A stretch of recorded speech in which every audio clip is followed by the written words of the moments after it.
Estamos em mais um podcast do Diocesano Meridional Anglicano. Já teremos a vinheta daqui a pouco. Vocês vão ver a vinheta bonita, o chamado para esse podcast cada 15 dias. Então, e nesta conversa temos aqui a reverenda mestra em teologia, cônega da Catedral de Santa Maria, Catedral do Mediador, Carmen Etealves Gomes, mas clériga da Diocese Meridional, primeira mulher ordenada na Igreja Episcopal Anglicana do Brasil em 1985. E ao essa ordenação acontecer, foi o sinal da superação da ideia machista e patriarcal de que só pessoas masculinas poderiam representar Jesus na Eucaristia. Diziam algumas pessoas machistas, Jesus era homem, os discípulos, os 12 também eram homens, como que uma mulher pode representar Jesus na Eucaristia? Né? Depois faz um mestrado, em 1999, terminando nesse ano, com o tema Liturgia e Missão na Perspectiva Feminista, orientada pelo saudoso e já na comunhão dos santos e santas Chassim Marasquim, grande teólogo da nossa igreja. E no resumo da dissertação da mestra, reverenda Carmen, afirma: constata-se que as mulheres ficam excluídas da liturgia em consequência do androcentrismo e do dualismo religioso. E mostra que é possível se utilizar uma linguagem litúrgica inclusiva para construir novas imagens de Deus que transcendem a dualidade. Até que ponto já fizemos isto na Igreja Episcopal Anglicana do Brasil? Será que o novo Locke e outras práticas já estão indo nesse sentido? Lembramos do ataque sofrido pela peça de teatro, o Evangelho segundo a Rainha do Céu. Essa superação do androcentrismo e dualismo tem a ver com isso também? Isso que vamos falar agora depois da vinheta, mas não esqueça que se você está no Facebook ou no YouTube, pode se inscrever, ativar, a dar o like, né, a curtir, comentar, muito importante, até para novos assuntos, compartilhar com outras pessoas, se inscrever e ativar o sininho para notificações.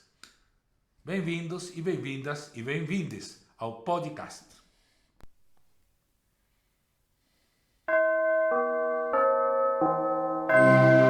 Este é o podcast da Diocese Meridional da Igreja Episcopal Anglicana do Brasil. Vão e lancem suas redes em águas mais profundas. Lucas 5:4b.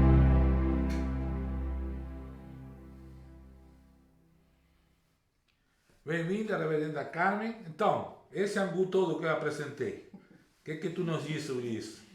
O bispo apresentou anos e anos num resumo, né, da minha tese no mestrado em liturgia e missão na igreja, na perspectiva feminista. Primeiro quero dizer que é um prazer imenso e desejar que esse programa seja um programa assim que ele possa trazer realmente partilhas novas, não é, para o crescimento do ser humano, para nós termos um ser humano melhor, não é? Com mais pacificador, que seja assim a construção de um momento aqui na Diocese também de crescimento para os ouvintes ou para aqueles que nos acompanham no Face. Eu acho muito interessante essa ideia de a gente ter esse meio de comunicação, né? E segundo toda a introdução que o bispo Humberto fez, é uma introdução assim de anos e anos de caminhada da teologia feminista. E eu me lembro assim que eu fui influenciada na década de 80 por essa teologia feminista. Influenciada, eu digo, porque nós éramos na época 3 mulheres, não era um seminário, mais ou menos 7 ou 8 jovens seminaristas aqui no seminário, aqui em Porto Alegre, na época, no seminário aqui do CETEC, mas também nós participávamos de um grupo muito importante na época, que era o grupo do CEBI. O CEBI é o Centro Ecumênico de Estudos Bíblicos. Centro Ecumênico de Estudos Bíblicos, que funcionava em São Leopoldo. E eles trouxeram essa proposta aqui para o seminário, para nós, através do Milton Schwantz e do Hildo Bongás, para que nós se juntássemos aí nessa caminhada de leitura popular da Bíblia. Isso para mim foi assim, naquela época, era para nós um avanço, muito grande de se ler a Bíblia com a releitura popular, com os olhos do povo, no meio do contexto do povo. Então, essa caminhada da teologia feminista começa mais ou menos aí, e na década de 70, não é, nós tivemos grandes teólogos da libertação, como Gustavo Gutierrez, da América Latina, né? Mas não só ele, no Brasil a gente também tem outros nomes, como o Richard Scholl, que foi presbiteriano, né? Que pouca gente conhece. Pouca gente conhece. Também e o nosso Jaci Maneskin, que foi teu orientador. Meu orientador, e o Milton Schultz, que foi um grande... E o biblista luterano, isso aí. E o Leonardo Bock. E o Carlos Mestre, essa gente. E nessa caminhada a gente sempre estava procurando, eu como mulher, procurando também artigos e algumas coisas que me falassem sobre a questão da mulher. Porque eu estava em Porto Alegre numa época, na década de 80, que nós tínhamos um saudoso bispo, que tinha sido até do grupo dos ecumênicos de serviço da SESI, o bispo Arthur Kratzes, mas ele realmente não estava assim gostando da ideia, aderindo à ideia de que mulheres pudessem ser ordenadas. Então ele gostaria assim na época que a gente fosse diaconisas. E eu estava me enfrentando com esse tipo de ideias, né, contestando essas ideias, porque na pessoa dele era uma pessoa maravilhosa, muito querido por todos nós, mas eu contestava a ideia de que por que eu não poderia ser ordenada mulher, eu e as outras colegas, só por essa história de ter nascido mulher, não é? Porque diaconisa, até o diaconato, né, muitas igrejas admitem porque não preside a Eucaristia. Sim. Então a mulher não atrapalha essa imagem masculina de Jesus, né, na Eucaristia, só homem. Né? Claro. É como serva, como, né, isso tranquilo, né? Agora a presbítera já era diferente. Então seria um serviço nós seríamos assim respeitados pelo serviço, diaconia, né, que íamos exercer como diaconisas um trabalho como diáconas, mas não na ordem de diáconas. Nem ordenada. Né? Não íamos ser ordenados. Então, essa ideia que passava, e também surgiu outra ideia, outra proposta, que foi uma proposta de ter uma comunidade de freiras na diocese. Com a irmã Maria, que foi a primeira freira ordenada, a primeira mulher... Vida religiosa consagrada. Sim. E uma mulher que foi a primeira teóloga aqui em Porto Alegre, que foi a irmã Maria. Ela estudou no tempo do bispo Renato, e o bispo Naldal estudaram juntos, não é? E eu falava para esse grupo e para a igreja que eu não queria ser nem diaconisa, nem freira, porque não estava, talvez, na minha vocação, no meu perfil, ser uma freira, e também não está no meu perfil somente ser diaconisa. Eu me imaginava como uma mulher presbítera que pudesse consagrar a Santa Comunhão. E a partir desse momento, como nós não tínhamos mulheres ordenadas na igreja anglicana, eu fui participar do grupo de mulheres pastoras da igreja luterana. Isso. Tinha começado antes, né? 83, acho que foi. 83 eles começaram a ordenação com as luteranas, e nós nos juntamos com esse grupo de mulheres luteranas para então conversar sobre a Bíblia e mulher na década de 80. E eu acho que aí sim, aí foi uma explosão. Realmente foi um momento assim de uma nova releitura da Bíblia que nos trouxe os grupos ecumênicos de mulheres e pastoras, não é? E muitas leigas também se juntaram com essa proposta. E aí tem as grandes teólogas feministas. Sim, aquela Reuter, né?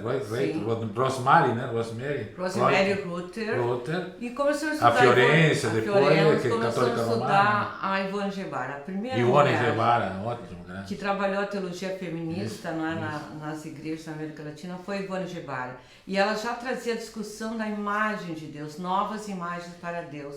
Porque a imagem que nós construímos anos e anos, milhares de anos foi construída a liturgia da igreja, e essa relação que a igreja tem com Deus, sempre uma figura masculina de Deus. E a partir desse momento começou a despertar também, né, nas mulheres, né, nesses grupos ecumênicos, a vontade de nós fazermos novas pesquisas nessa área. E eu não queria só terminar eu vi que, inclusive, na tua banca está a Wanda Dufeld também, luterana, que é outra grande teóloga feminista luterana. Uma grande teóloga feminista que hoje ela trabalha no seminário nos Estados Unidos. Acho que a Wanda ainda não retornou, mas ela trouxe uma grande contribuição, porque ela dava aula de hermenêutica feminista na EST, quando estudava mestrado, E também tinha outros companheiros, como o Walter Altman, que foi meu professor de hermenêutica feminista. E foi brilhante também, não é? Porque não basta você ser homem ou ser mulher, mas você abraçar essa causa e ser solidário também com as mulheres. Isso fez com que eu levasse também para a minha igreja, para os encontros, com outras leigas como a Rita Fortes, né, o trabalho de mulher e Bíblia na Diocese Sul-Ocidental, onde eu me ordenei. Que é a diocese que tem sede em Santa Maria, Sul-Ocidental. Em 85, aí eu me ordenei em Livramento, e a partir de 86 nós começamos a trabalhar com Bíblia e mulher. E trabalhamos todas as temáticas. Já que estamos falando de bispo, né, que teve 2 bispos importantes, 3, aliás, importantes neste processo, né, de donação feminina. O Sumio Takatsu, porque era um biblista, então deu essa sustentação bíblica, né? O Olavo Ventura Ruiz, que inclusive foi primaz, que era um entusiasta de ordenar mulheres, né? Acho que foi quem te ordenou, né? O Olavo foi quem ordenou. E o já aposentado Bispo Plínio Simões, primeiro secretário-geral da Igreja Episcopal do Brasil, que era outro entusiasta também da ordenação feminina. O pai, né? Pai da nossa saudosa professora Vera Oliveira, ele foi um dos que começamos a refletir na Sul-Ocidental com o Bispo Plínio sobre essa questão da ordenação feminina. Mas havia já acontecido 2 sinos da igreja e não tinham sido aprovada a ordenação feminina, só foi aprovada em 84, eu vindo a me ordenar em 85. Então, essa teologia, a gente sempre diz assim, que ela não surge na igreja.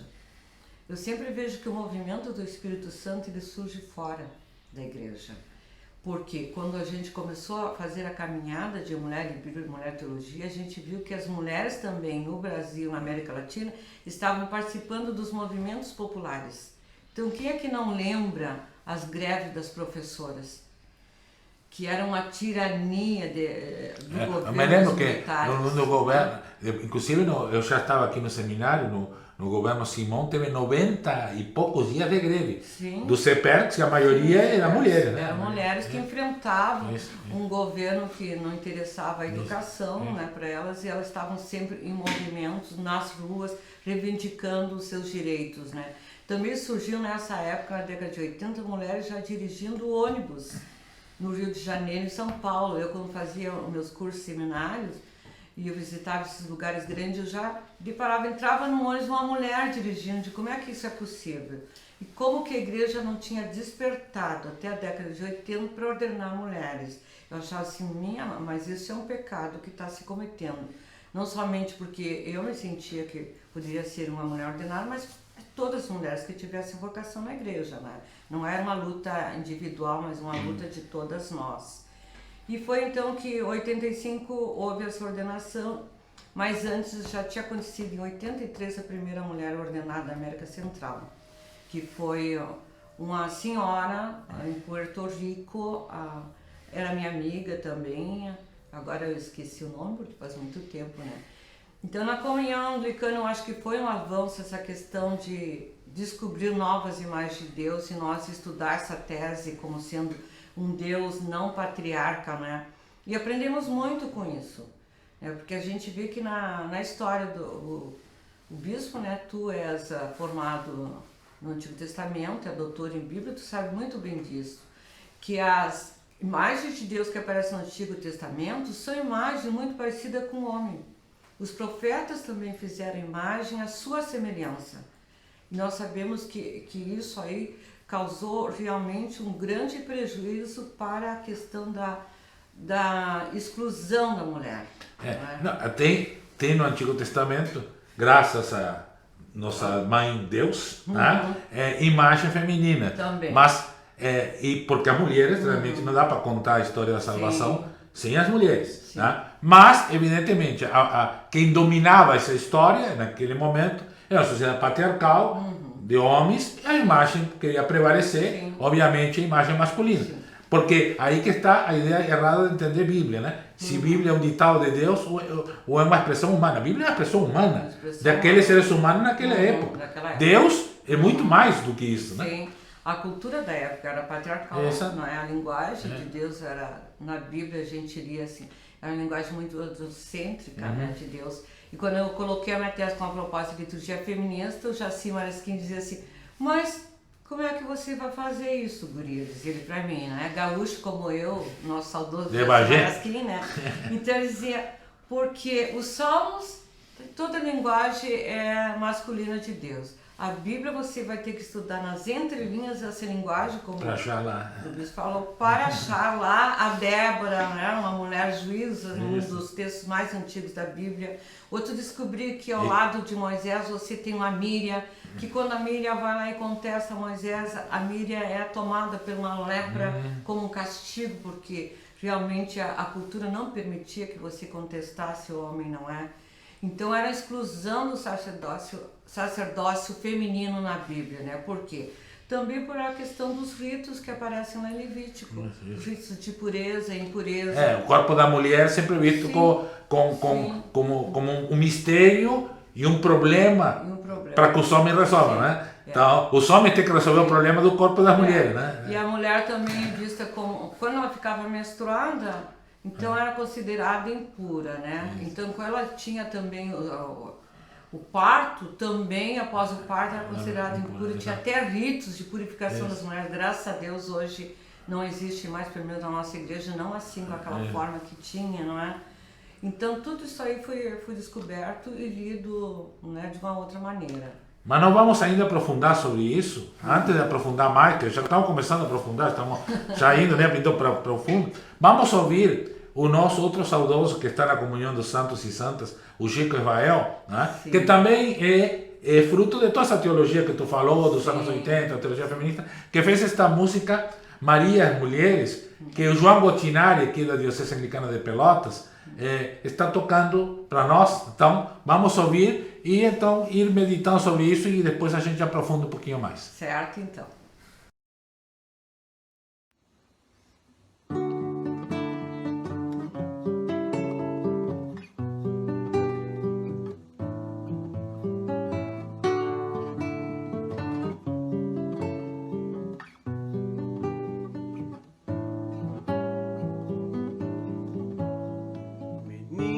Marias, mulheres que geram crianças pro mundo mudar. Não deixe que a dor as detenha, Jesus é a senha pra nos libertar. Meninas Marias, mulheres que a graça inunde os seus corpos de luz, que a vida encontrou plenitude no colo bendito que acolhe o Jesus. Que a vida encontrou plenitude no colo bendito que acolheu Jesus.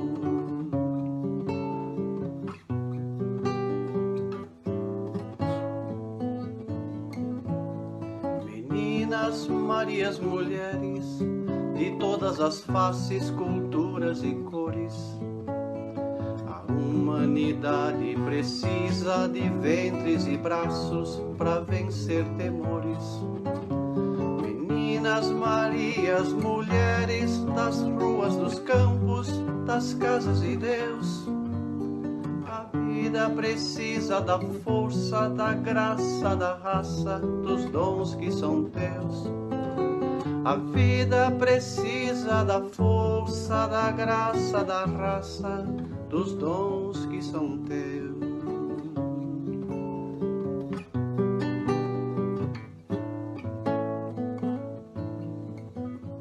Meninas, Marias, mulheres, seus olhos são feitos para verem além daquilo que está ao alcance dos olhos dos homens, parceiros do bem. Meninas, Marias, mulheres, se espelhem no gesto daquela mulher que recebeu com humildade no ventre o menino Deus de Nazaré.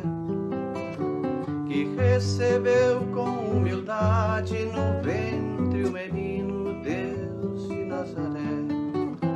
Que recebeu com humildade no ventre o menino Deus de Nazaré. Que recebeu com humildade no ventre o menino Deus de Nazaré.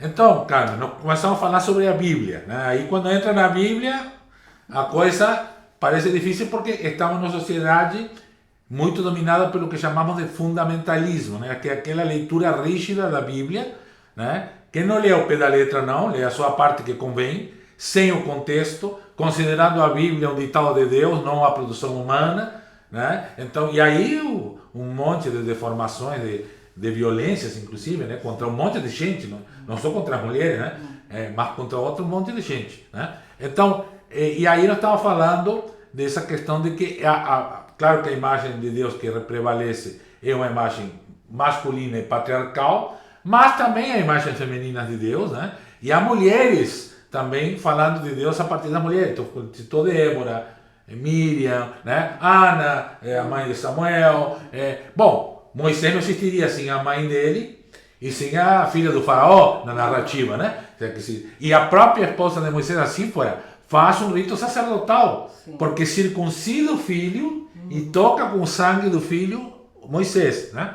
Porque ele era filho do sacerdote e, pelo visto, lá em Midian, mulheres podiam exercer essa função sacerdotal. Então, mas, claro, no Antigo Testamento, o Primeiro Testamento, vou falar, isso realmente, tu tem que, como dizia Jacim Marquinhos, tem que avocar, né? Tem que avocar para já, e tal, porque não é... Agora, já no Segundo Testamento, no Novo Testamento, a mim me parece, não sei o que tu acha, o batismo já igualou, porque ao tirar a circuncisão que era só para os homens, o batismo é igual para mulher, para homem, para qualquer pessoa, de qualquer gênero, orientação sexual, o batismo é o batismo, né? Inclusive depois, mais adiante, até as crianças foram incluídas no batismo também, né? E aí vem aquela frase de Gálatas, que sempre lembra, Gálatas 3:28, né? Porque para Deus não há homem, nem mulher, nem escravo, nem livre, nem grego, nem judeu, né? A partir do batismo, né? Então, assim, como tu vê que vamos, já fomos, estamos superando essa leitura, é claro que sabemos que a história vai e volta, né? O que mais precisamos fazer, então, para aprofundar um pouco mais e libertar a Bíblia desse machismo, patriarcalismo, androcentrismo? Eu acho que a igreja era fruto dessa cultura da sociedade, não é? Então a gente não pode culpar somente a igreja, às vezes também as comunidades discriminam, não é? E as paróquias discriminam as mulheres, porque nós somos fruto do que nós estamos vendo hoje aí. E eu acho que nós já tínhamos avançado bastante na década de 90, 2000. E agora, um sinal, na semana até eu falava num programa, que alguns sinais hoje que estão vindo de fora dos Estados Unidos como um grande retrocesso. E eu digo que é um grande retrocesso quando tu vê assim que o aborto, que era uma temática já resolvida, que era do movimento feminista dos Estados Unidos, já tinham conquistado, de repente começa a dizer agora é proibido, né? Então, quando a gente vê que há esse retrocesso nas leis dos Estados Unidos, a gente não sabe o que pode acontecer amanhã. Não é? Essa questão do aborto, que é um assunto, tocou num assunto, bem né? polêmico. Mas assim, o que a pessoa não percebe, depois outra hora, se querem sugerir o assunto podcast de aborto, podem sugerir que a gente aborda, aqui estamos abordando outra coisa, mas, já que a Reverenda Carmen trouxe, lembrar que o aborto, tudo pensa no aborto como a interrupção da gravidez, né? Sim. Mas não pensa no aborto como o corpo das mulheres, Sim, como a vida das mulheres. Quantas mulheres morrem no mundo, no Brasil e no mundo, por não poder praticar um aborto de maneira irregular, né? Sem as condições da saúde pública, e também quanto a falta de educação sexual e planejamento familiar faz as mulheres ser levadas a fazer o aborto. Às vezes, inclusive forçadas, sim, é verdade, existe aborto forçado.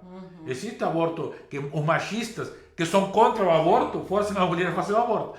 Mas a mulher não tem respaldo nenhum da saúde pública, não tem onde correr, onde ir, nem para ter a criança, nem para abortar. Ela termina morrendo, como você Exato. disse. E sendo violentada no seu corpo, né? Sim, Ivone Gebara foi a primeira teóloga da América Latina que se pronunciou sobre isso, porque ela trabalhou no contexto do Nordeste, onde ela via as mulheres, né, morrerem, porque também não podiam salvar nem ela, nem as crianças, por essa falta de cuidado, né, que não tinha. porque não era oferecido para mulheres pobres nem mulheres negras. Então ela começa a escrever sobre isso. E ela foi muitas vezes mandada calar. A história de outros papas, né? Que sim, na Igreja Católica Romana, ficar o silêncio obsequioso, que chama, né? Nós, anglicanos, a gente vê assim que a igreja é o local onde você pode refletir essas questões. Nós podemos discordar uns dos outros, mas tu tem a liberdade de pensamento de te expressar, não é? Eu penso assim, como mulher, né, eu defendo que a mulher possa realmente ela mesma saber o que ela vai fazer com o seu corpo. Ela é responsável pelo corpo dela, não é os homens que vão dizer para nós. E a criança, antes de nascer, é parte do corpo da mulher. É parte do corpo da mulher. Então eu respeito a questão da outra, não é? E também tem que respeitar. Mas nós, anglicanos, nós temos essa ampla liberdade de pensamento e não queremos também que as pessoas digam, anglicanos têm que pensar só dessa forma como a Carmen ou como o bispo, não. Vocês podem continuar pensando diferente, mas nós não podemos nem deixar, nem entrar em conflito conosco mesmo, nossos irmãos, porque pensamos diferente. Isso é ser anglicano. Isso é do ethos anglicanos, que nós dizemos. Isso é da maneira do jeito de ser anglicano, não é? Então eu acho que agora nos preocupa um pouco essa questão de outros países estarem retrocedendo. Mas trazendo a questão, vamos entrar nesse assunto no outro podcast. Fica aí, anotem aí, precisamos que vocês peçam para nos dar esse apoio. Mas e o corpo da mulher? Porque tu trouxe a questão do corpo. Que tem a ver isso com a teologia, com a liturgia, né? Porque parece assim, o corpo do homem, então, se tu representar corpos de homens, está tudo bem. Agora, bota Jesus na cruz com corpo de mulher. Tem uma igreja nos Estados Unidos que... Sim, a igreja que eu visitei, né? A São João Cathedral, lá em Nova York, tem um quadro de uma mulher na cruz que é muito interessante, né? A mulher na cruz. E é a Jesus, não é? Então a gente fica pensando, e se Jesus fosse mulher? E se você encontrasse esse Jesus como mulher, isso ia mudar a sua relação com esse Jesus, não é? Então esse quadro lá na nossa catedral, ele provoca uma reflexão. Será que eu ia deixar de seguir esse Jesus por ser mulher? E a gente pode pensar também, e se esse Jesus fosse trans? Não é? Já foi em São Paulo, né? Já teve numa marcha gay, teve uma pessoa trans, uma mulher trans representando Jesus. E aí as pessoas ficam preocupadas assim, mas vocês estão usando o nome de Jesus, também vocês estão sendo contrária à tradição, ao símbolo dos cristãos, que é o Cristo, né? É uma zombaria que estão fazendo, estão desrespeitando. Não. Nós estamos como mulheres, ou como homens, ou como outras irmãos e irmãs trans, nós nos identificando, não é? Com Jesus que sofre quando nós estamos... Jesus de todos os corpos, de todas as pessoas. De todas as pessoas, de todas as cores também. Exato. Poderia ser também tem o Jesus negro do carnaval, sim, né? Também, né? Uma negra, não é? Isso. Então esse Jesus se identifica também com todas as dores que nós sofremos, né? E eu acho que aí a questão do batismo é uma questão muito interessante. As pessoas que fazem parte dessa comunidade cristã, que são batizadas na comunidade cristã, não só anglicanos, mas católicos, elas fazem parte de uma comunidade de amor. Não é? E aí temos a Santa Maria Magdalena Apóstolo, ou Maria de Magdala. Sim. Tem gente que diz que Magdalena já foi uma pejorativa de chamar, que deveria chamar Maria de Magdala, né? Apóstola, né? A gente fala. Apóstola entre os apóstolos. Porque ela hoje chegou no túmulo, segundo a narrativa principalmente de João, chega no túmulo e ela se encontra, conversa com Jesus antes de nenhuma outra pessoa e leva a notícia para os outros apóstolos, né? A gente vê que a Maria Madalena, ela foi uma figura assim muito perseguida, né? Porque primeiro chamavam ela de prostituta. Então a imagem dela foi destruída, né? Exato. Não temos nenhum problema que ela tivesse sido prostituta, né? Mas na verdade não diz em nenhuma parte do texto que ela é prostituta. É como a mulher, eu me lembro assim, quando eu fiz o meu exame canônico, eu tinha muito medo de ser reprovada no exame canônico, porque A leitura que eles fizeram para eu fazer um comentário é sobre a samaritana. Eu já vinha de encontro de mulheres. João 4, viu, gente? João 4 aí. São João 4. Então, quando eu já vinha desses encontros de mulheres, onde nós sabíamos que os samaritanos eram pessoas que adoravam 5 deuses, né, nas montanhas. Era diferente do povo judeu. E quando coloca, então, essa mulher samaritana, como ela, naquele diálogo com Jesus, como é que tu sabe que eu tive 5 maridos? Os fundamentalistas pegam o pé da letra 5 maridos, não é? E eu, para mim, eu já fiz uma outra interpretação, porque ajudado pelas teólogas femininas, que eram 5 deuses que elas adoravam. Então, no meu exame, nesse dia, para ser ordenado ou não, né, no exame de capelães que fazem na igreja, eu pensei, agora eu estou revelando uma coisa que poucas pessoas sabem. Atenção, revelação. E aí eu dizia assim, porque para mim, a samaritana não tinha 5 homens, ela adorava a religião dos samaritanos, que era a adoração de 5 deuses. Então eu fiquei assim, de repente, preocupada com as pessoas que estavam fazendo esse exame, porque eram todos homens na época, que eu poderia ser reprovada, né? E me lembro que um deles, até um colega que está nessa diocese, dizia assim para mim, mas aonde que você encontra essa justificativa para o que você está dizendo? Eu falava para ele, a Bíblia de Jerusalém, nós não tínhamos nem a Bíblia pastoral, a Bíblia de Jerusalém, ali no rodapé da Bíblia, já está explicando o que eu estou dizendo, não é? Então já tinha estudo sobre isso, não é? Nós não estávamos criando nada novo. Outras pessoas criaram, estudaram muito antes que nós, quando chegamos à ordenação, né? Nós sabemos ainda... Essa questão samaritana é importante, que Jesus não julga. Se teve 5 maridos ou te adorava 5 deuses, tanto faz para Jesus. Né? Porque não julgava nenhuma coisa, nem outra. O problema é que os machistas se agarram disso para desqualificar a mulher samaritana. Em vez de qualificar a forma como Jesus acolhe, sem julgar, ao contrário, eles julgam a mulher por causa dela, porque Jesus não julgou. Né? Tem a mulher adúltera também, que João 8, também. João temos muitas essas situações, né? Que foi pega em flagrante, era para ter sido morta a pedrada lá, e Jesus desarma os homens, né? Tira a pedra da mão dos homens.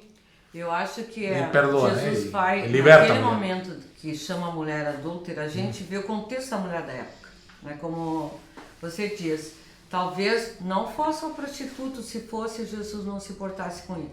O importante é que aquela lei da lapidação de matarem mulheres apedrejadas deveria parar. Devia ser dado um basta. Eu acho que é isso que ele quis nos dizer. Nenhum ser humano pode ser morto assim. Nem a mulher, nem o homem. Então, quem tiver pecado, joga a primeira pedra. Então, por isso que eles foram embora, né? Então, ele está questionando já uma lei. Essa lei não pode continuar assim. Então, tudo aquilo que o primeiro que mate, eu acho que é contra a lei do amor de Deus e de Jesus. Então tudo isso, a ordenação feminina, que já vai quebrando também essa imagem patriarcal, androcêntrica, né? Androcêntrica, a gente vem de andros, homem, né? Do homem no centro de Deus. Dualista também, macho e fêmea, tudo tem que ser macho ou fêmea, né? Não tem nenhuma outra possibilidade, né? Enfim, que tu criticou na tua dissertação de mestrado. Então, isso trazendo uma série de benefícios para a igreja, porque já começamos a abrir outra porção de outras missões, né? Inclusive em relação à violência, à tortura, à execução, enfim, colocar. E hoje, Carmen? Hoje estava assim, passaram aqui, temos esta cruz aqui, ó, aqui diz 30 anos de ordenação feminina, né? Em 1965, 2015, ela foi feita para 2015, 30 anos. Bom, 2015, que se passaram mais 7 anos, né? Sim. Então, estamos há 37 anos. 37 anos depois, e aí? Como estamos? Eu acho que nós somos, assim, 40% do clero nacional somos mulheres, não é? E já temos agora, em 2022, já dizemos assim, nós temos 3 bispas sagradas, não é? A Maria Inês, depois a bispa aqui da nossa área, que é a bispa Mary Gley, e a bispa Magda, terceira mulher sagrada bispa, acho que viram muitas outras bispas sagradas. E a pergunta para nós mulheres, a gente realmente respeita, essas mulheres nos representam como bispas. o que muda com elas, não é? O que muda as mulheres. Então a gente vê, eu pego um exemplo da primeira que começou, não é? Porque está longe, a gente vê uma mulher missionária fazendo o trabalho, não é? E as outras duas também, eu acho que vão para essa mesma linha, mas como ela está mais distante da diocese companheira... E uma diocese da Amazônia, que é uma diocese enorme, com um monte de questões, né? E é onde eu trabalhei também, por isso que eu... tu foi ideando a catedral lá, Santa Maria, né? Em Belém. Sim, em Belém. Então, ela é uma pessoa que não mede, sim, esforços para o seu trabalho, para criar novas áreas de missão, né? Ela já chegou em outro estado que a igreja tinha dificuldade de chegar, que era Manaus, que tinha um trabalho, tinha parado por muitos anos, ela chega lá e também... E lá encontra as mulheres indígenas. Encontra mulheres indígenas e faz a caminhada também de enculturação com essas mulheres, né? E depois ela está indo agora para o Acre, eu acho que agora nesse tempo ela já deve estar lá também com outro trabalho no Acre, porque isso a gente vê que há uma aceitação, não é? Em alguns lugares há uma aceitação dessa mulher que representava antes somente a representada bispos, não é, na igreja aqui do Brasil, e agora então a gente está... eu diria mais, Carmen, até, vou aproveitar, porque veio teve Isabel aqui, de Sana, que é antropóloga lá daquela região, que é uma dessas mulheres que com a bispa Marinesa está, né? E eu vejo, sabe, que mais de uma aceitação, vejo uma descoberta, uma luz, né? Uma mulher bispa, né? Quer dizer, eu lembro que nós somos da igreja episcopal anglicana, quer dizer, o que significa que somos episcopais? Que a máxima autoridade somos as bispas e os bispos. Né? Eu uma vez brincava num sermão que fiz numa comunidade, disse, vocês sabiam que eu sou papa? Muito que a pessoa se assustou. Disse, porque acima de mim não tem outra autoridade. Né? A autoridade da igreja, mas pessoalmente a máxima autoridade da nossa igreja somos as bispas e os bispos. Então, tu colocar uma mulher na máxima autoridade, alguma coisa, é uma questão de poder? Não, é uma questão de luz. Trouxe uma luz para aquelas mulheres indígenas, para aquela região, né? E eu acho que algumas coisas estão mudando, assim, é um processo lento ainda na igreja. Eu me lembro, assim, quando nós chegamos em Jaguarão, eu estava substituindo o meu irmão, que é bispo primaz, né, o Naldão, ele era pároco de Jaguarão, foi substituir. Então, a comunidade de Jaguarão é uma comunidade muito amorosa, né, muito querida. Mas alguns momentos, assim, eles me olharam e diziam, mas o reverendo não fazia assim como a senhora faz. Era diferente como fazia. E era bem na época que estava assim, muito forte o grupo de Paulo Freire na cidade. Estava assim, começando a falar sobre a questão de fé e política na década de 83, né? Criando-se um partido da esquerda. Então nós chegamos lá, continuamos esse trabalho também desse reverendo, mas quando a mulher ela se posiciona sendo uma mulher de fé e política, de militância, ativista de direitos humanos, isso realmente é enfrentar um poder constituído patriarcal na cidade. Porque alguns esperam que venha a mulher, mas continua fazendo a mesma coisa que o homem fazia, né? Sim, continua fazendo a mesma coisa. Embora tinham toda uma admiração pela caminhada desse reverendo, porque também... Sim, não quer dizer que o homem estivesse errado, mas a mulher trazia algo novo. Tu trazia algo novo, uma outra maneira de enxergar a realidade, né? Sim. Então isso era difícil porque era mulher, eles não sabiam nem como me chamar. Você é a reverenda porque... Você é esposa do bispo? Quem é você? Né? Que o bispo era bem jovem, o bispo Olavo era uma pessoa muito jovem, né? Ele assumiu o ministério, né?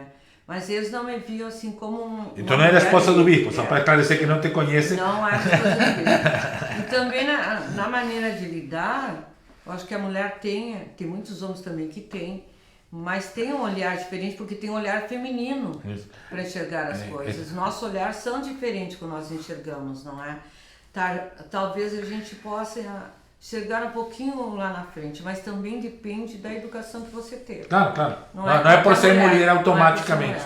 É a formação que você tem. Eu acho mas as mulheres carregam esse potencial a partir dos seus corpos, da história das mulheres, da sua luta, né? Sim. Que continua, porque o feminicídio está aí, as mulheres continuam sendo mortas porque são mulheres, né? Mas assim, trazendo outra questãozinha assim, para terminar esse bloco do cotidiano. está sendo preparado um retiro, mais um retiro, porque já teve vários, né? Das clérigas da Igreja Episcopal Anglicana do Brasil. Né? E como eu sou bispo de uma diocese, que eu tenho muita alegria e honra de ser a que tem mais mulheres ordenadas, além de ter a primeira, tem outras, né, que concentramos maior número. Não quero esse título, não quero, eu queria perder esse título para outra diocese. Mas temos esse título, né? Somos uma diocese que temos um grande número de mulheres. Por isso a gente sabe o que acontece com o Ministério Feminino, porque as mulheres estão aí, né? Muito presentes na nossa diocese. E sei que está preparando um retiro. E quem que vai assessorar esse retiro? Pois é, isso foi bem polêmico no início, quando as pessoas souberam que quem vai assessorar é uma monja, não é? Budista. E a gente está muito feliz por essa ideia que trouxe as representantes da coordenação das mulheres, não é? Essa ideia, aqui na Diocese de Porto Alegre, nós já tivemos uma monja também. Não, assessorou inclusive o clero todo, né? O clero todo. Exatamente. Então nós queremos um retiro que vá falar sobre uma espiritualidade encarnada, mas que a gente tenha também momentos de vivência dessa espiritualidade. E nada melhor como trazer alguém que tenha essa prática muito forte, né? Que é a monja, eu não lembro agora o nome dela, mas é uma pessoa bem interessante. É uma cocaia aqui, nossa, aqui, não sei se é cocaia, tem duas monjas, a que assessora é outra, sim. É uma monja budista japonesa, né, o nome dela. Então eu acho que vai ser um momento muito importante de nós cléricas dar uma respirada no nosso trabalho e realmente partilhar umas com as outras. E outra coisa que o Ministério Feminino tem quebrado é o exclusivismo e o colonialismo. Porque o exclusivismo religioso, quer dizer, eu defender minha religião como se fosse um campo de batalha contra... E todas as outras religiões, ou qualquer outra expressão de fé, mesmo dentro do cristianismo, são inimigos, né? Como se faz no fundamentalismo. Né? Isso é exclusivismo. Sim. E isso faz parte do colonialismo também, né? Que a religião é um instrumento de dominação. Né? E a mulher tem quebrado isso, né? E aqui, como eu digo, como nossa diocese tem a maioria mulheres, isso tem ajudado a quebrar isso, porque a mulher já tem essa abertura maior, não só para o diálogo interreligioso, mas para o aprendizado interreligioso, né? Eu acho que também depende muito a nossa igreja, né? A igreja que tem essa relação com o interreligioso, tem o respeito por todas as religiões. Não acho que isso é muito bom quando a gente diz, nós somos anglicanos ou somos católicos, mas nós respeitamos e crescemos junto com outras religiões, sem perder a nossa identidade anglicana, sem perder aquilo que nós somos, chamadas e chamados discípulos ou discípulos de Deus, não é? Para construir esse mundo, então, não é? Então, eu acho que isso é importante, nós continuar essa caminhada nesse tempo de tanta perseguição política, né? E é uma perseguição política partidária. Eu vejo assim que a política partidária de muitos, infelizmente, né, de muitos partidos da direita estão fazendo é usar o nome de Deus para eleger um único candidato. Então esse ano é um ano muito importante que nós devemos nos preparar para ver que o meu voto vai influenciar também a vida de outra pessoa. Vou dar um spoiler, aproveitar a tua fala. Tá saindo a cartilha. Ah, que ótimo. Que a Câmara Episcopal elaborou, eu sou o organizador dessa cartilha, por isso que eu sei, né? Com a Comissão de Incidência Pública, Direitos Humanos e Combate ao Racismo, né? Mas aí então a cartilha de orientação para as eleições, que não é como pensam alguns, e como fazem muitas igrejas, indicação de quem votar, mas dizem em quem não votar. Né? Por quê? Porque a igreja vem se posicionando durante esse tempo em relação a diversas questões que foram acontecendo, né? Que ameaça a vida dos povos originários, o desastre que foi a pandemia com quase 700.000 pessoas mortas, né? Que podia ter sido muito menos, né? A questão climática também, a questão do aquecimento global que estamos sofrendo, inundações em Recife, em Alagoas, mortes. Tudo isso é fruto de... E o avanço que tinha tido as mulheres nos seus direitos, o povo negro, o povo quilombola, os povos indígenas, que agora com o marco temporal estão sendo ameaçados de novo. Perda desses direitos. Então, realmente, é um pacote grande que temos que... É nossa chance agora, como povo brasileiro, como igreja no Brasil, de, então, nos posicionarmos. E, claro, na nossa igreja nós estamos... indicando a cartilha não significa que a pessoa tenha que obedecer o que está na cartilha, mas tem que considerar isto. Nós pedimos que, por amor de Deus, considere aquilo que está na cartilha. Não podemos ser ingênuos também. Isso, exatamente. De ficar desinformados. Eu acho que nós temos que fazer realmente o trabalho de formação, de um despertar de consciência. E as pessoas são livres para votarem quem vota, mas isso deve levar também a uma responsabilidade, um compromisso com a vida. Não é? Isso o pessoal não entende muito da nossa igreja, porque está acostumado com igrejas que dirigem as pessoas, né? Sim. Então, a igreja diz isso, tem que fazer como a igreja diz, senão é pecado, ou vai para o inferno, ou é expulso da igreja, ou expulsa da igreja. Não. Nós temos direção, temos orientação, mas temos liberdade de posicionamento. Claro. Então, as pessoas, se alguém agir contrariamente ao que, por exemplo, essa cartilha vai dizer, bom, é problema da sua consciência. Sim. Né? Mas estará lá a orientação da igreja para fazer isso. Sim. Então já estamos indo para o fim, mas eu quero trazer coisinhas, então já estamos chegando ao presente, o retiro das mulheres, sim, mas temos duas coisas que vão acontecer logo. A conferência de Lambert, que será agora, nós chegamos, as bispas e bispos chegamos dia 26 de julho lá em Londres e saímos dia 8 de agosto. Né? Ficou mais curto, geralmente era mais comprida, visitava, era um grande tempo de convivência, porque também o pessoal não entende que é a Conferência de Lambert. Acho que a Conferência de Lambert é tipo um congresso onde tu vai lá votar posições para sair com uma série de cartas e princípios para que a igreja faça de novo a visão colonialista. Né? Nunca foi isso. Em algum momento quiseram fazer, porque de 98 tentaram, né, fazer que a Conferência de Lambert determinasse coisas e obrigasse a todas as igrejas da comunidade anglicana a seguir aquela diretriz. Você viu que não era por aí. Né? Já 2008 já foi diferente. O Indaba, lembra? Sim. Que era o diálogo, que cada um podia falar, que buscar um consenso, já era outra. Sim. No final, era para ser em 2018, porque cada 10 anos, aí não deu porque o arcebispo Justin Welby, que é o nosso arcebispo de Cantuária atual, estava esse ano assumindo como arcebispo. Aí disse, vamos fazer em 2020, aí veio a pandemia. Então agora ficou para 2022, 14 anos depois daquela anterior. E agora está se dizendo, Carmen, que nem vai se chamar resolução, vai se chamar orientação, sugestão. Ou seja, a Conferência de Lambert vai dar sugestões. Então, na verdade, o objetivo da Conferência de Lambert não é tomar decisões, é conviver. Sim. Como igreja. Nós dissemos na comunidade anglicana que o que nos une são laços de afeição. Porque assim, o gosto de estarmos juntas e juntos, né? Mesmo que não é tão juntos assim, né? Porque as esposas e esposos que vão também na Conferência de Lambert, das pessoas gays e lésbicas, trans não temos nenhuma, mas já teremos alguma bispa trans daqui a pouco, né? Mas não foram convidadas, mas vai estar lá igual. Vão lá e a gente vai estar junto com elas lá, para marcar, porque é conviver, é nos reconhecer com nossas diferenças, conviver como uma família, né? A gente convive com as diferenças que também temos, se queremos continuar sendo uma família, se não viramos cada um por si, né? Mas para ser família, então temos a Conferência de Lambert, vai ser muito importante, depois tu pode comentar algo sobre qual é a tua expectativa em relação a isso, né? E temos em novembro deste ano, o 35º Sínodo da Igreja Episcopal Anglicana do Brasil. Era testemunho, tem 3 palavras, agora não está me vindo na cabeça. Mas depois será em outro podcast a gente apresenta, até podemos fazer um podcast sobre o Sínodo também.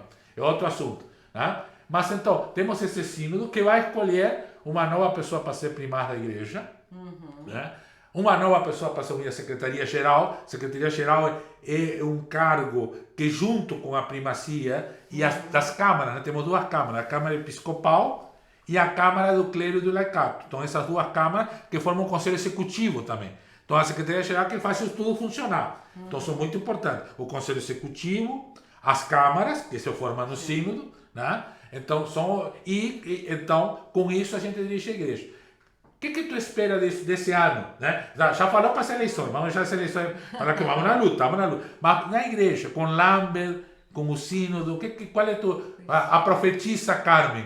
O que nos diz? Não sei se você profetiza, mas A temática é bem interessante, né? Igreja de Deus para o Mundo de Deus, da Conferência de Lambert. Eu acho que é uma coisa que pode fazer nós refletir qual é a igreja que nós queremos, porque tem um grupo de pessoas que já está preparando esse estudo bíblico já há algum tempo. Tem as esposas e os esposos... Nós fizemos um encontro aqui, né, da área 1, com várias lideranças, com o Paulo Eti, né, que trabalha no escritório de Cantuária. Com essa temática, né? Eu acho que dá para a gente visualizar e já sonhar com a igreja que seja uma igreja mais engajada no mundo, né? Não somente aqui no Brasil, porque aqui no Brasil eu acho que nós somos conhecidos como uma igreja profética, porque o perfil dos nossos bispos e bispas na igreja do Brasil é de perfil de bispos e bispas proféticos. Podemos dizer que temos bispo em cima do muro, achando que a situação que nós estamos vivendo hoje de empobrecimento, desemprego, seja a situação, né, que não passe por essa questão política também, não é? Então eu espero que também possa se trabalhar, que a América Latina leve essa preocupação da igreja empobrecida como nós estamos hoje, não é?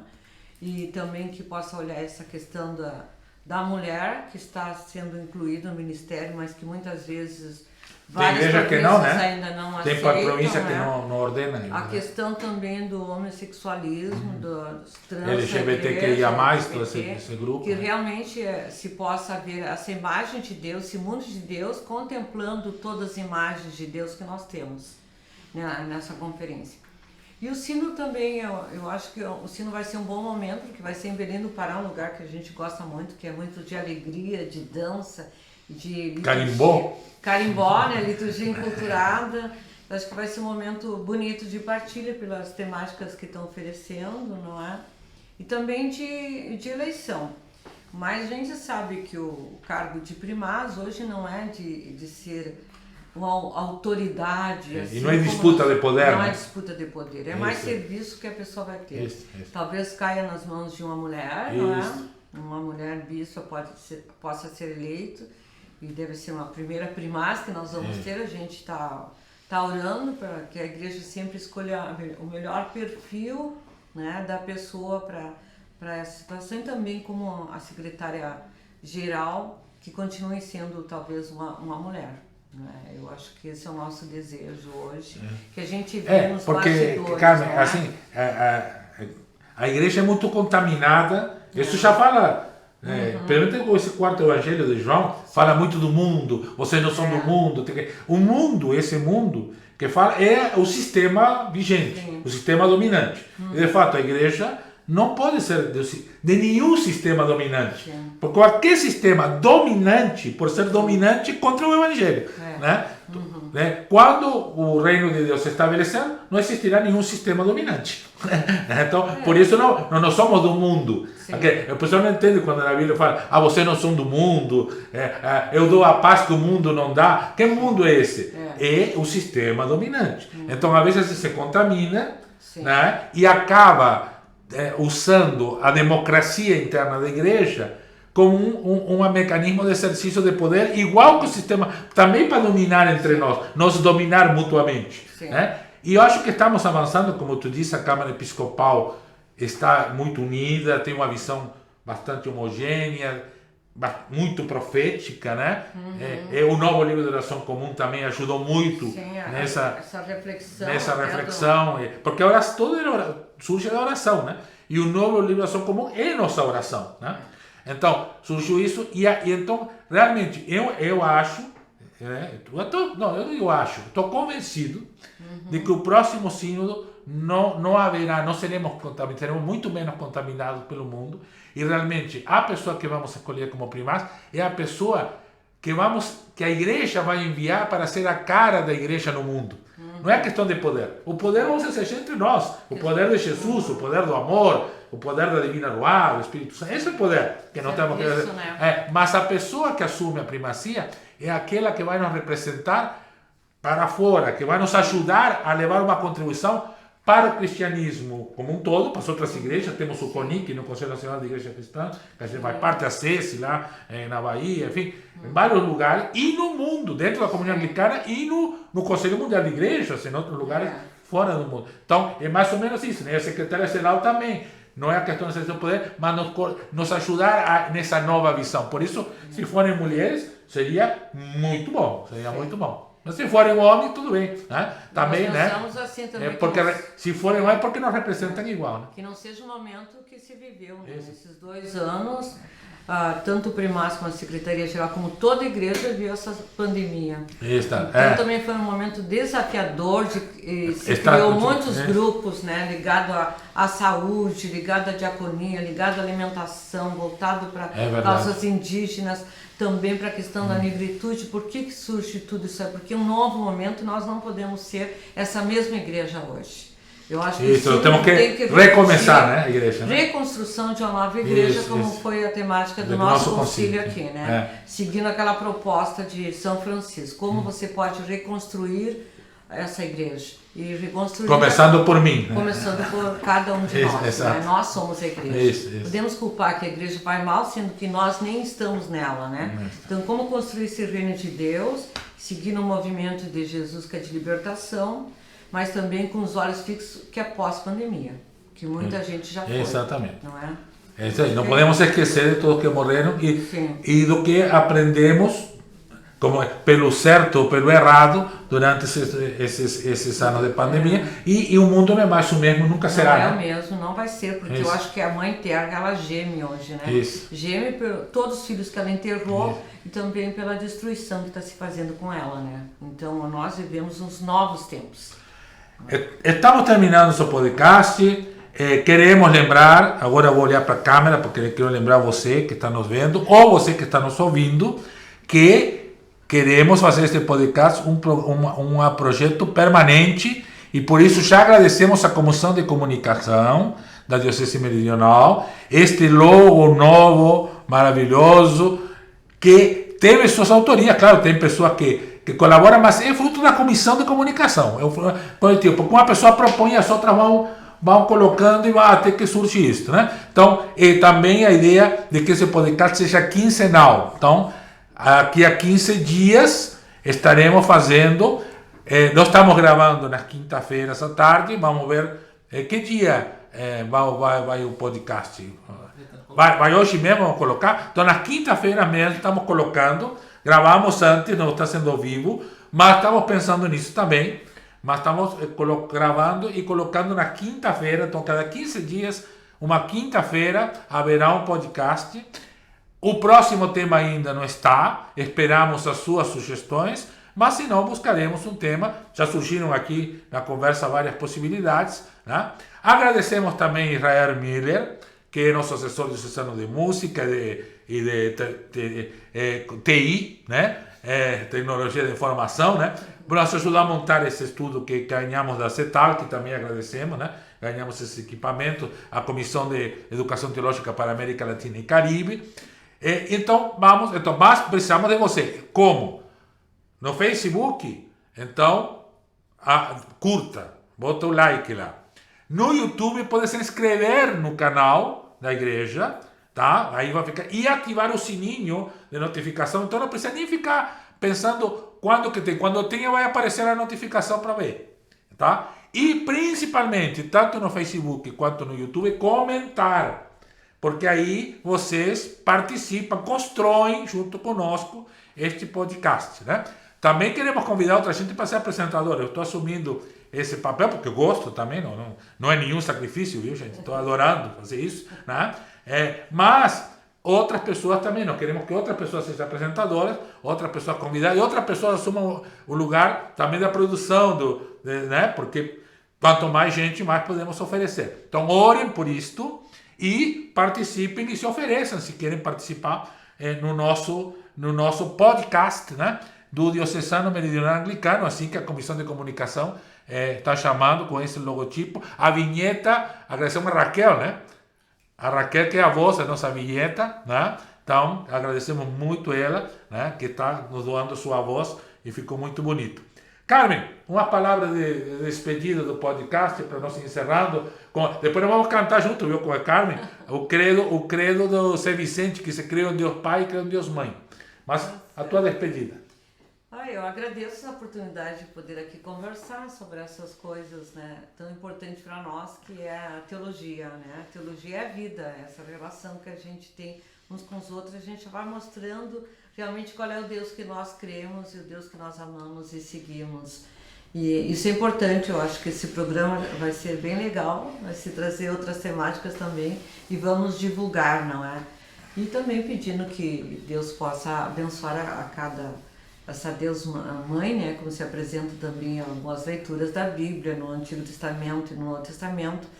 Essa mãe, não só a imagem da mãe maternal, mas essa imagem da mãe corajosa, essa imagem da mãe leoa. Da mãe profética. Aquela que cuida, aquela que defende, que luta e defende a sua criação. Posso estar com todos vocês, nos dando esse empoderamento, né? Para nós mulheres também nos livrarmos de todas aquelas coisas que nos causam dores, que nos causam peso, né? E também escravidão, que a gente possa se libertar dessas amargas e sermos seres humanos melhores. Agradecemos então a minha irmã, reverenda Carmita, como eu chamo, né? Nos conhecemos desde que eu tinha uns 15 anos, mais ou menos, né? Já faz algum tempo, né? Mas ela continua sempre a mesma, Carmen, né? Sempre viva, sempre nos puxando, sempre, às vezes se indignando um pouco com a igreja, mas a maior parte do tempo colaborando, servindo, né? Ela faz isso no Centro de Estudos Anglicanos, viu? Também pode encontrar a Carmen no Centro de Estudos Anglicanos, e há 3 polos, tá? E três departamentos, 3 setores. A Carmen cuida do setor acadêmico, que tem um curso de imersão em anglicanismo, que vocês podem fazer, se são da Diocese Meridional, podem falar direto com a Carmen ou comigo, com o bispo, para ver, inclusive, se podemos facilitar essa participação.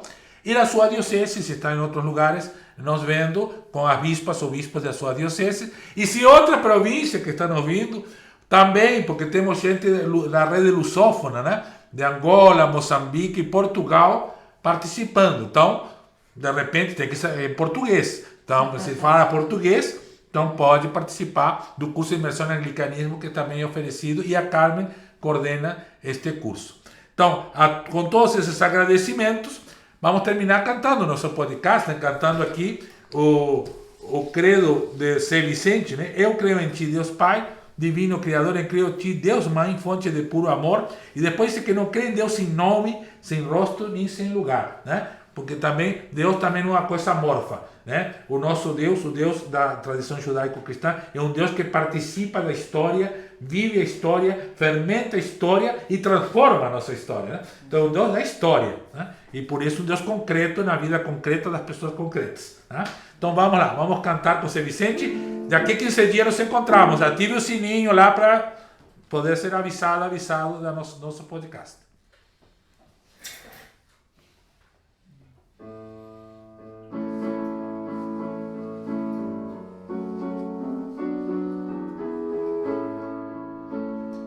Eu creio em ti, Deus Pai, divino Criador. Eu creio em ti, Deus Mãe, fonte de puro amor. Eu creio em ti, Deus Irmão, luz da escuridão, Jesus libertador. Eu creio em ti, Deus Irmão, luz da escuridão, Jesus libertador. Não creio em Deus sem nome, sem rosto e sem lugar.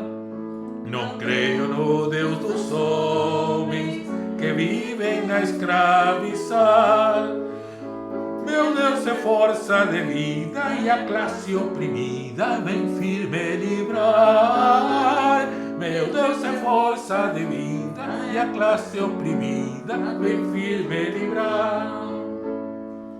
Creio na força nova, vinda da união. Creio em ti, companheira, fiel de coração. Eu creio em ti que foi morta, lutando, disposta por libertação.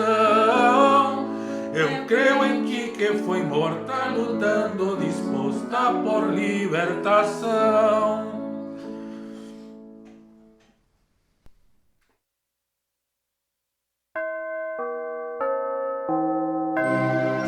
Este é o podcast da Diocese Meridional da Igreja Episcopal Anglicana do Brasil.